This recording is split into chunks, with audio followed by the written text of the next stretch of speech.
Hey everybody, I'm Emma and I'm with Backlog and we're going to get started on tonight's webinar on archival hierarchy. So just a couple of pieces of housekeeping. We'll do a Q&A at the end, so please don't ask a question midway through. We'll just save everything till the end and knock them out. And then please only raise your hand if you have a question. We're trying to get away from comments. We do record all of these webinars and we put them on YouTube. So if you have a question, a comment, and if you have a resource you'd like to share, we encourage you to put those in the comment section of YouTube, because that way, if it's a URL, everyone can actually see it and access it and kind of also record what you're interested in sharing with everybody. And I will email everybody out a recording of this webinar either tomorrow or later this week. And then the last thing, please just stay muted with your microphone off for the duration of this. Again, we're going to hold all questions to the very end. All right. So Backlog's the name of the company. It's my company, and we do a ton of stuff in archives and genealogy. We do archival needs assessments, policy writing, so we've done some collection management plans, and then also digitization plans, which really focus on not necessarily how to digitize, but what are we going to prioritize and what does the whole project management look like on that. I'm Emma. I worked as a university archivist for several years and in genealogy reference before that. I started Backlog in 2021, and now we do archival work across the nation. I was in northern Minnesota 2 weeks ago. And yeah, so we're all across the Midwest, and then we've also been on the East and West Coast. But from here, I'm going to hand it over to Brittany. Hi, all. My name's Brittany. So I've worked in many types of libraries and archives for about 10 years now. And today I'm going to be going over some basic topic in archives. So next slide. Today we'll be discussing archival hierarchy. I'll start by explaining the background and a little bit of historical context of how and why archival hierarchy has become a staple in the field. I'll then introduce the general rules and best practices you should consider when you are engaging with archival hierarchies. And then I'll go into the nitty-gritty of the definitions and examples of different levels. And finally, since archiving is not a neutral endeavor, I will be going over some ethical and other considerations to keep in mind moving forward. Next slide, please. So for some background context. To accommodate the unique needs of archival material, archivists have developed their own descriptive standards and content models. The most important one that will be represented in this webinar will be the International Council on Archives. They created the International Standard Archival Description General, which is also known as the ISADG. And there's a few other important standards, but I don't want to give you a lot of word salad, but this is the most important one that I will be talking about. ISADG, it expects a series of hierarchical whole-part relationships to be recorded in a multi-layer description of a group of materials. You can see their model shown here on the left of how they interpret hierarchical structuring of arrangement. On the right, you will see the different levels listed out from top to bottom. I found that I took that screenshots directly from ISADG, and it was a little hard to read, so I want to make sure that everyone could read all the different levels. But you can see it both in flat as well as within its the image there. Another thing that I'm going to be mentioning today that I just wanted to touch upon is the Society of American Archivists. They created the Describing Archives in Context.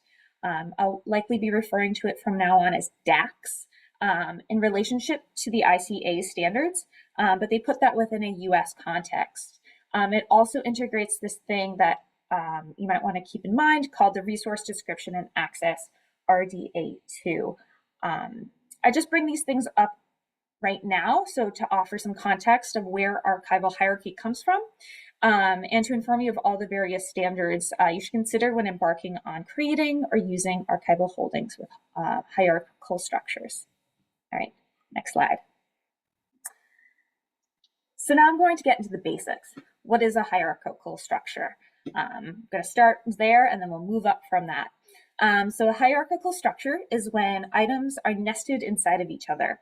I like to think of it as a family tree, such as the last image showed that kind of visualization, or nesting dolls, as you see here.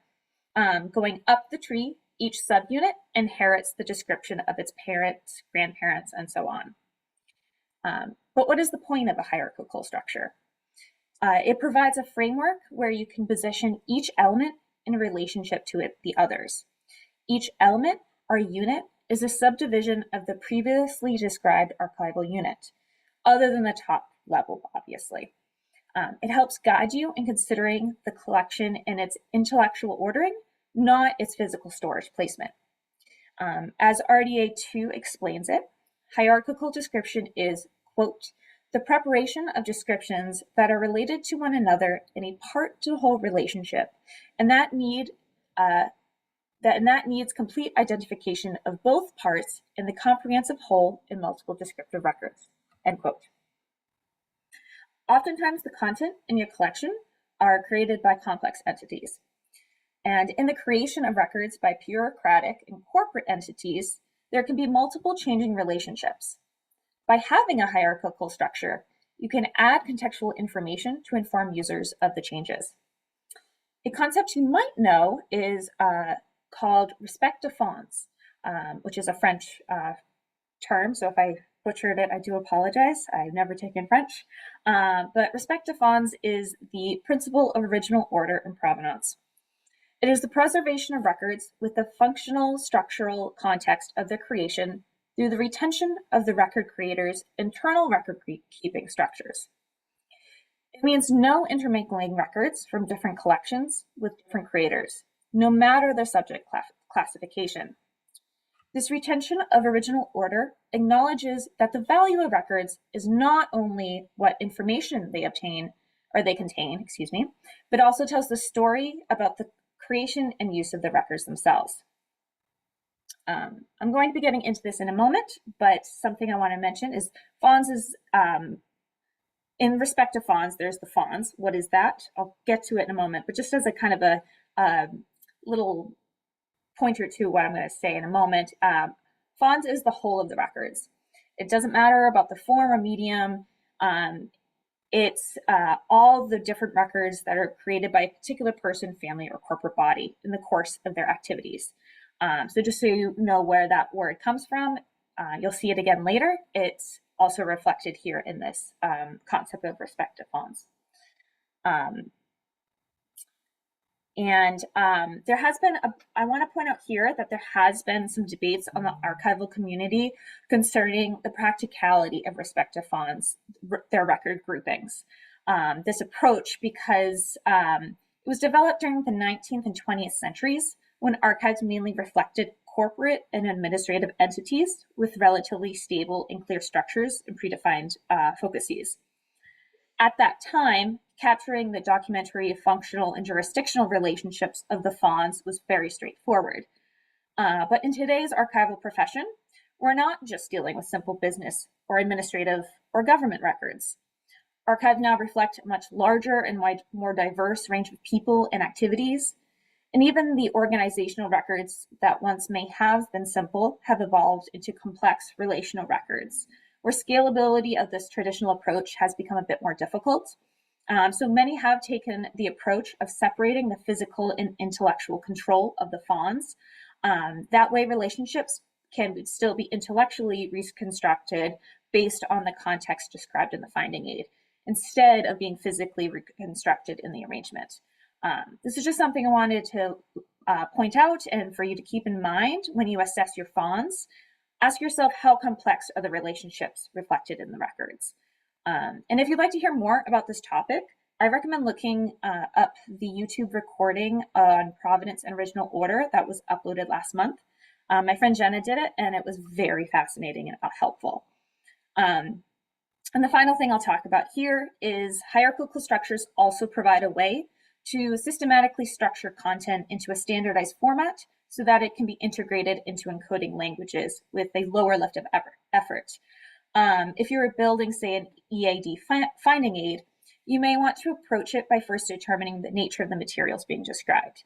This can then be used in the required level attribute on the ArchDesk element. So that's just kind of an example of how hierarchical structures can help with encoding. All right, next slide.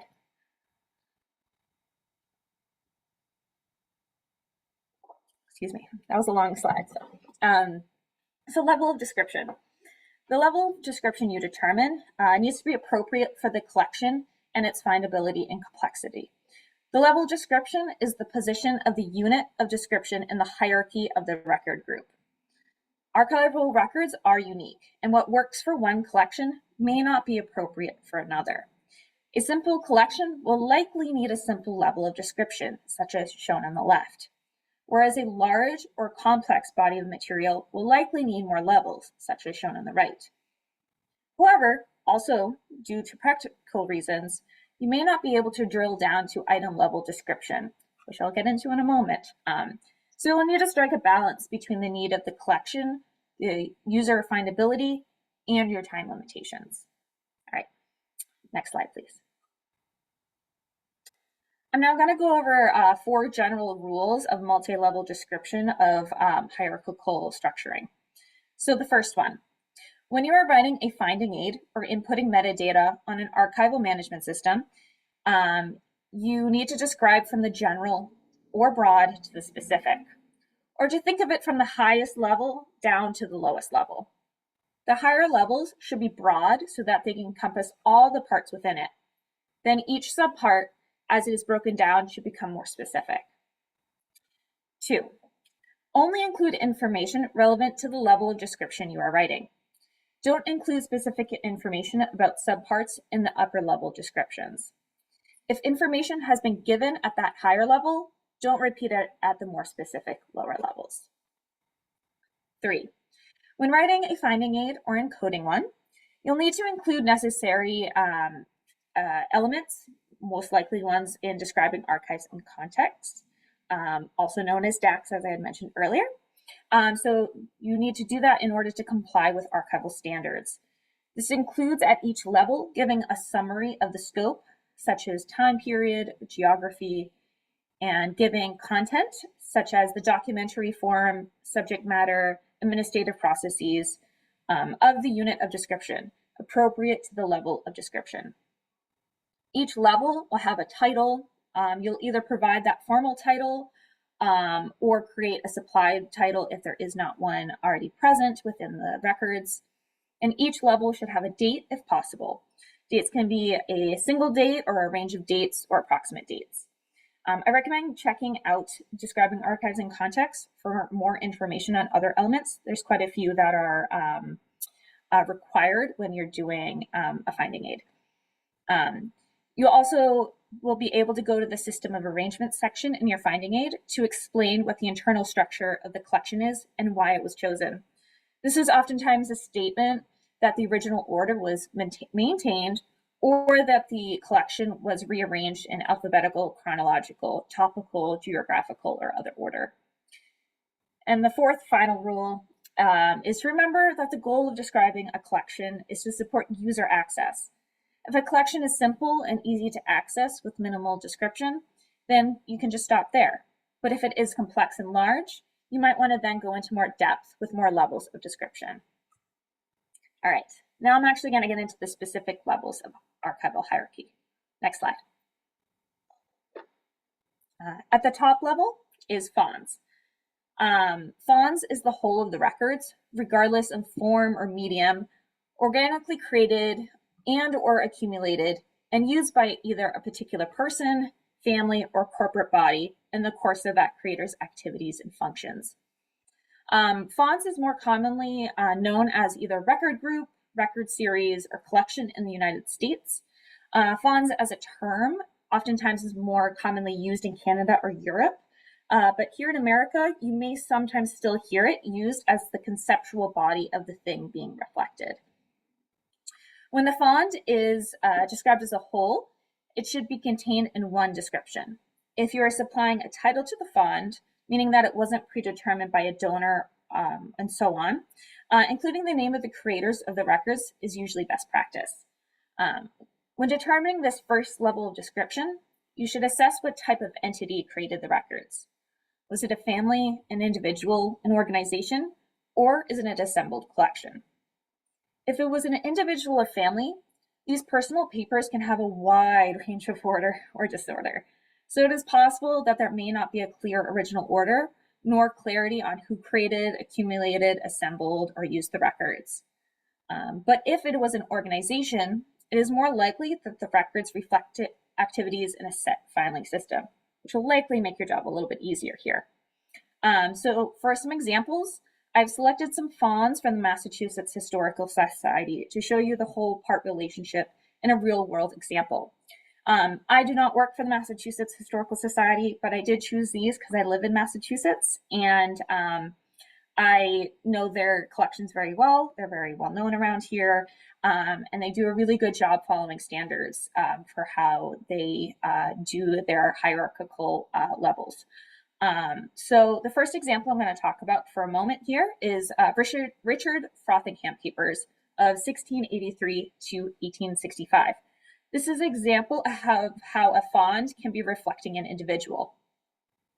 The second example I've chosen is a corporate body of the Old North Church, also known as the Christ Church in the City of Boston, records of 1569 to 1997.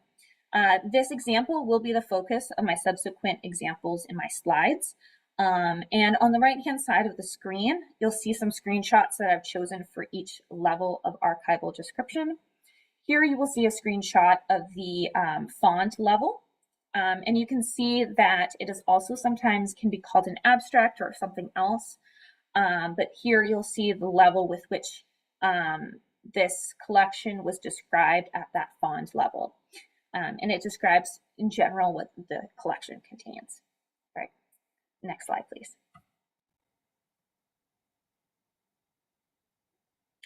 Underneath the font is the subfont.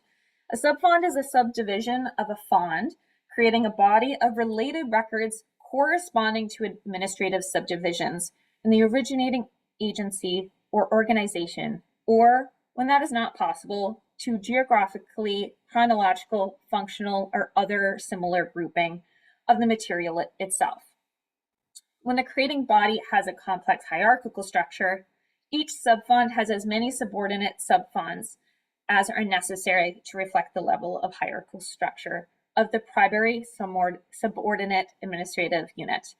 There's a lot of that description is very complex. So I'm going to also talk about it a little bit more in layman's terms in a second, but you might be unsure what subfonts similar to fonts is because you might not have heard it. Similar to how fonts is more oftentimes called a record group or collection here in the United States, you will likely come across subgroup instead of subfont here. Subfonts are generally less commonly used here in America overall, but it's most likely if you ever do use it, you'll use it to convey a department in a larger organization, but they're a lot less common in personal papers. Like I said, we tend to skip this level here in America, and if we do have subunits, we go directly to series, which is the next one I'll get into in a moment. However, you may find it useful to use this level of description if you have, say, inherited fonts in your archives based on, say, topic, and it's been kind of a Mod Podge collection from various different sources. You could create subfonts of different accessions or accruals to retain order, but still have it within what it is now, how you've inherited it. That is sometimes an option that sometimes people use subfonts for. All right, next level. Next slide. Talking about levels a lot. The next level of archival hierarchy is a series. A series are the documents arranged in accordance with the filing system or maintained as a unit because they result from the same accumulation or filing process, or the same activity, or they have a particular form, or because of some other relationship arising out of their creation, receipt, or use. it can be really anything. It's up to you what you think a series should be, but those are kind of the general parameters with which a series oftentimes will be conveyed. I think in many other webinars we've had, the other webinar hosts have talked about archives. Well, they're all unique. Every single collection is going to be different in how you approach it. So oftentimes these definitions that are provided, which my definitions come from the ISADG, can be very broad because what we do can be very broad itself. In general, a series or at lower levels, you'll be able to oftentimes name the author of the content or the topic area or the form of the materials. This is where you can get more into the specifics. However, some institutions, including international archives, namely in Australia, have began back in about the 1960s, have decided to focus on the series level and have nixed those higher levels I mentioned a moment ago. This is because they prefer how a series reflects an activity, not necessarily the creator, and has the flexibility to properly link to all the creators and corporate bodies that work together to create those records.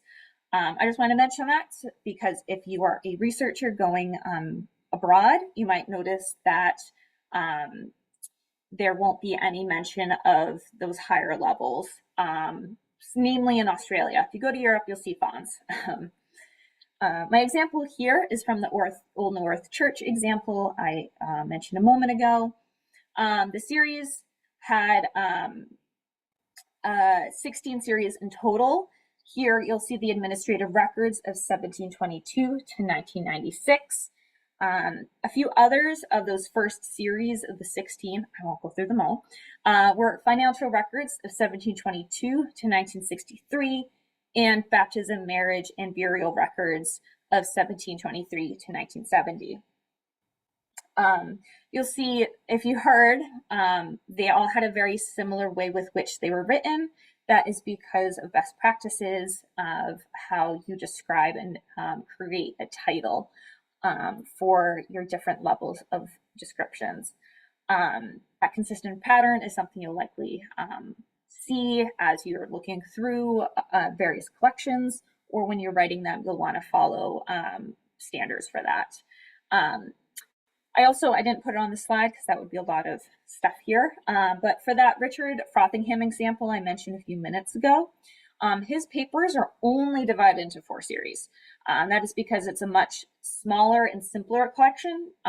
He was one man who only had so many papers instead of a church that had been or has been around for many years. So it was easier for the Massachusetts Historical Society to put it into just 4 series. All right, next slide, please. Underneath a series is a subseries. Very similar to how you saw the pattern of fonts, subfonts, you get series and subseries. A subseries is a body of documents within a series readily distinguished from the whole by a filing arrangement, type, form, or content. In this example, I went further down into the administrative records of 1722 to 1997. There were 2 subseries that divided the content into the 2 physical types of items. We had volumes of 1724 to 1946, and the second subseries was loose administrative records of 1722 to 1997. As you see here from my screenshot on the left, the subseries does not have a description. It instead goes directly into the file level, which I'll get into in a moment. But this can occur when additional unique information at a level is not needed. This can happen at any level. I just wanted to point out an example here that the subseries was determined it didn't need more information in its descriptiveness. All right, next level. Next slide. The next level is a file. A file is an organized unit of documents or other items grouped together either for current use by the creator or in the process of archive arrangement. Because they relate to the same subject, activity, or transaction. A file is usually the basic unit within a record series. My example here, I went into the volumes of 1724 to 1946, and it's divided into 2 files based off of topic. Here you'll see the Wardens and Vestry record volumes of 1724 to 1946. The other one, it's not listed here, but was the Proprietor's record volumes of 1724 to 1946. You might have heard they're the same dates, but they're divided based off of the activity. Here you'll see that this level was deemed to need much more descriptive information, and so it has given a lot more information at this level. All right, next slide, please. And the final, we're at the final level within the archival hierarchy. We finally got there. An item is the smallest intellectually indivisible archival unit. In other words, they are the distinct units of a collection, such as a letter, memorandum, report, photograph, sound recording, anything. Due to the level with which of effort that goes into doing item level description, you likely will not see this as often or not do this as often because it is less feasible for archivists to perform item level description. Oftentimes, if you're an archivist, you may need to prioritize what collections need this level of description. Things to consider when determining if a collection needs to go this nitty-gritty is to think about the popularity of the collection, its complexity, or its importance. But if you decide that you do need item level description in one collection, in one section of a collection, excuse me, you don't necessarily need to go into all the other items in other files or series. The decision should be done on each thread of the hierarchical structure individually based off of the need of that hierarchy. For the example, here I went into the Wardens and Vestry records. It had 9 items listed chronologically. The Massachusetts Historical Society has a lot of manpower, which is fantastic. So they do oftentimes go into item level, which is great. So you can see here that they actually go into it. And as shown here, sometimes you may see additional descriptive elements even down all the way to the item level, as shown by that Vestry book at the top. More often than not, you won't see that. Depends on the need of that item. So just keep that in mind when you're creating your descriptions. Do it based off of the need of the item, the file, the series, and so on. And it can be different for each level and each thread. All right. Next slide, please. All right. So I've gone through the whole hierarchy. I went from the top to the bottom. You can have as many subdivisions as you need for your collections, but those are kind of the basic units with which you would be working with. Beyond that, I now want to just talk about some further ethical considerations just to keep in mind. I will admit, Shelley Sweeney, a very great archivist, has more eloquently explained in the provenance of archival materials in the 4th edition of the Encyclopedia of Libraries and Information Sciences. You definitely should read that. It's a fantastic read. But Sweeney explains that the history and ethical considerations of provenance and fonds is a little murky. And to summarize some of the important considerations of when you are engaged in describing your archival hierarchy is that it's important to note that records are created in a social context. While a collection may have been written by an individual or group, they were created at a point in time with social constructs and cultural assumptions. The creators of the records did not produce the records in a silo and may have been informed or influenced by a wide range of connections. Some archivists have argued that the full story of records provenance can never be fully grasped, and then, therefore, fonds become a bit more tricky to fully express. But by adding additional historical context and finding its historical note that goes beyond that silo of the creator, that can help. Another thing to keep in mind is that records are preserved in the archives are not always the entire extent of what was created by the entities. Obviously, you have the disposition cycle of papers, then a lot of duplicates or things that are just used at the time and not deemed permanent are obviously removed. But sometimes records and their fonts can be scattered across archives. That's more common with more personal papers and so on. So it is important to inform users of other known fonts of a creator held elsewhere. Also, records go through a record life cycle, their creation, retention, and use of record keeping, and then their ultimate disposition. So records that are given that permanent disposition being put in an archive have also a continuing evolution through their custodial context of who, how, and why their records are arranged and described, including the chosen hierarchical structure that we've been talking about this entire time. We archivists, we are humans, and we all have our own personal perspectives, biases, and interpretations. And some archivists have argued that it's important to keep to give information about the processing archivist to provide that custodial context. And finally, some other considerations beyond, unfortunately, the limits of this webinar include the unique considerations of born digital collections, context. Geoffrey Yao wrote this helpful read called Context, Original Order, and Item Level Orientation. That gives a lot of great information about born digital collections with archival hierarchies.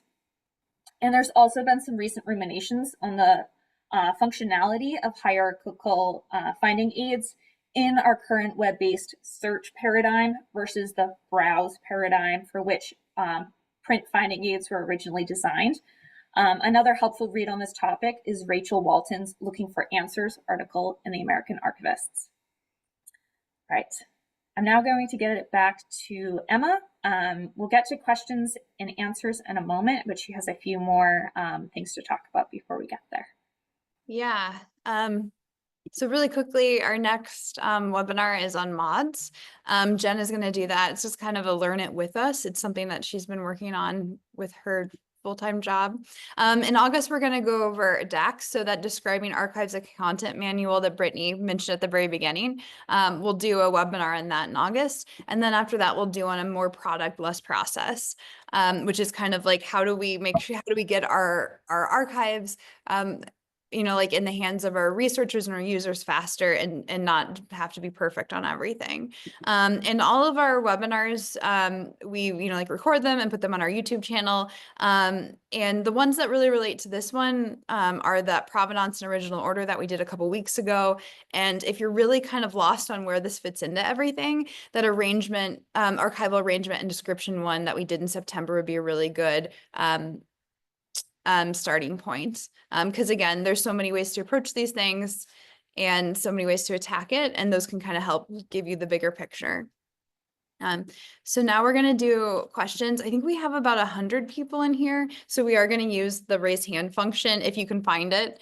And again, we're just looking for questions, no comments tonight, and we will put this on YouTube, and you can throw any comments or other resources you want to share with others in the comments there. And a lot of the resources that Brittany mentioned tonight, we will put in the description of this video, so you can link to those pretty easily. We don't have a chat during these webinars, and so it's just the easiest place where everybody can access those links. Yeah. So if you've got a question, feel free to raise your hand.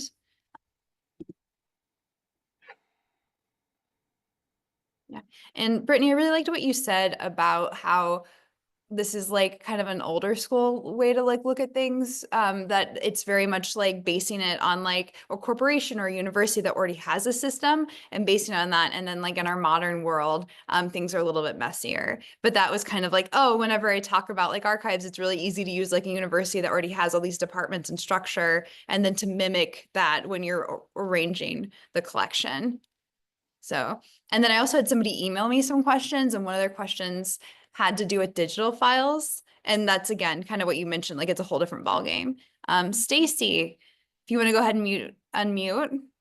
Hi, I was just thinking about how there's this concept of using big buckets for organizing, and I don't understand how, like, I don't understand that concept, and if it fits with the use of fonts and hierarchies, or if that's really just eliminating more of the hierarchical organization. And could you explain that, please?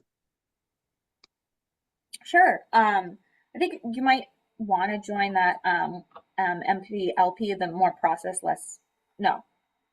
Oh, The more product, more product, less yeah. process. Sorry. That's going to be a really great kind of tie in with this of instead of doing that nitty gritty down to item level, the big buckets, yeah, it's to when you get a lot of influx of backlogs or you have backlogs or you get a lot of influx of new stuff and you don't have the time to go into these very structured and very detailed, because it takes a lot of time to do the details of all these different levels.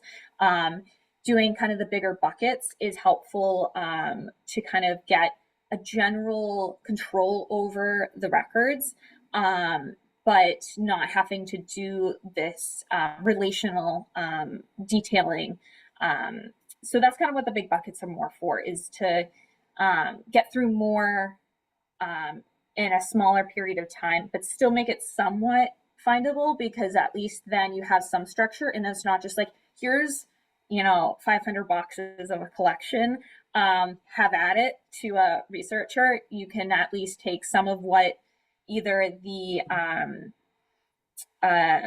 donor has explained is being demonstrated in the collection, or by just going through it a little bit, you might be able to determine some basic buckets for it. And that's why buckets are used, is mainly like if you have something unwieldy and you are one person and you're like, I don't have 10 processing archivists who can go through this and determine all of these very intricate levels, or if it's not a corporate body that already has that in place within the records, that's kind of a way to mitigate all that excess work that would happen. But yes, definitely join that other webinar.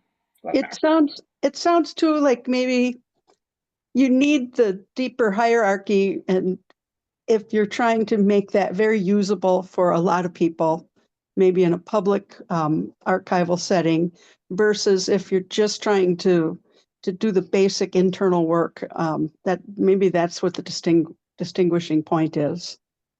That's a great way or to one of them. Yeah. Yeah, and I think a lot of that comes down to labor. Like, what are your resources? And I think we'd all love everything to be, broken down perfectly. But again, it's, what are your resources? So I've seen places just do like financial records and then correspondence and, other big buckets that, apply. Any other questions this evening? And if you don't feel comfortable in muting, or if you're in a setting where you can't, feel free to just shoot me a question to the email address here, and then Brittany and I can take care of you. Yeah. Okay. All right. Well, we'll call it an evening, and thank you everybody for joining us. I really appreciate it. I know, like this is an awkward time right between dinner and the end of work, so I appreciate you making the effort. And I will shoot everybody an email with a link to this either tomorrow or later this week. Okay. Thank you.